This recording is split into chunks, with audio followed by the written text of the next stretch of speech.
Joining me now is California Democratic Congressman Adam Schiff, the chairman of the House Intelligence Committee.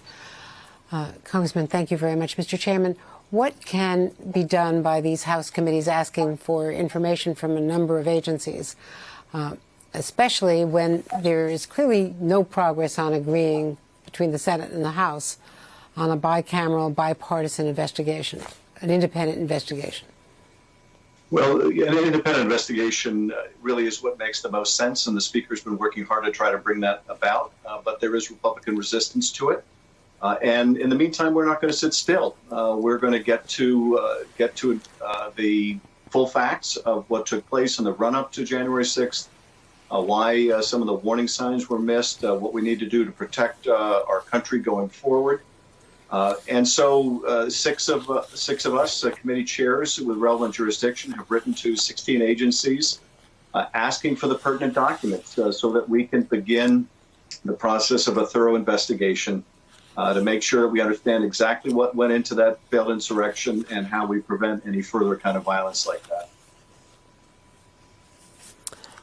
Also at that news conference yesterday, there was a question by our colleague Christian Welker on North Korea. North Korea is now clearly challenging the new administration, as they have in the past with Presidents Obama and Trump, firing 2 short-range ballistic missiles Thursday.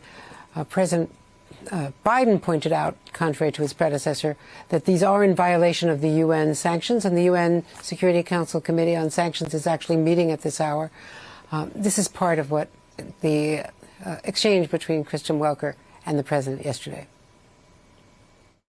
What, if any, actions will you take, and what is your red line on North Korea? We're consulting with our allies and partners, and there will be responses if they choose to escalate.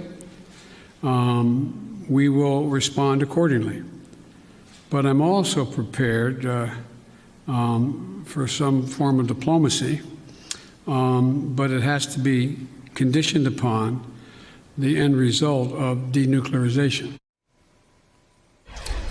Congressman, from all reports, Kim Jong-un has made dramatic changes, advances in his nuclear program, weapons and, the nuclear program in terms of the different types of weapons, in particular the missile technology, just in the last 4 years, under the cover of diplomacy and love letters back and forth between him and President Trump, the way President Trump called them love letters.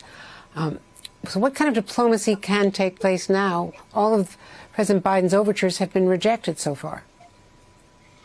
Well, I would frankly expect us to be where we are right now. Early in the administration, the North Koreans doing missile tests as a way of trying to increase their leverage when ultimately there are negotiations. But also, it has a very practical effect. They're perfecting their ballistic missile program. They're developing missiles that not only can hit the United States, but can ultimately contain nuclear warheads, and maybe, if they move quickly enough, multiple warheads to evade missile defense systems. So it serves both the goal of advancing their program, but also raising the stakes. I think that President Biden's going to take a very different tack than Donald Trump. Donald Trump gave Kim Jong-un the legitimacy of an international summit repeatedly, even brought a cessation to join military exercise with South Korea, and got nothing for it. Joe Biden will not make that mistake. And I think it makes sense to go to the United Nations to achieve new sanctions and turn up the heat on North Korea as well.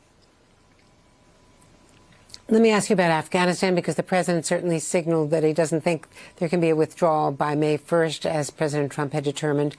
Do you think, from what you know now, that he'll be able to reach his goal of being out before next year, which he said yesterday, given the violence, the level of violence right now from the Taliban?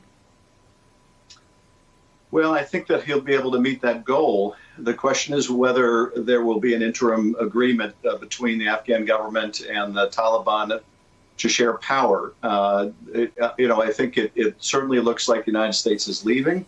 That's very much, I think, the president's intention.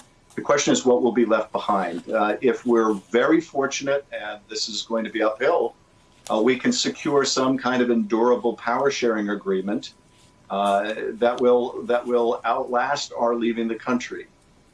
This, I think, is the right strategy for the administration, but I don't want to underestimate how difficult it's going to be or be too optimistic about what the ultimate shape of Afghanistan will look like when we leave.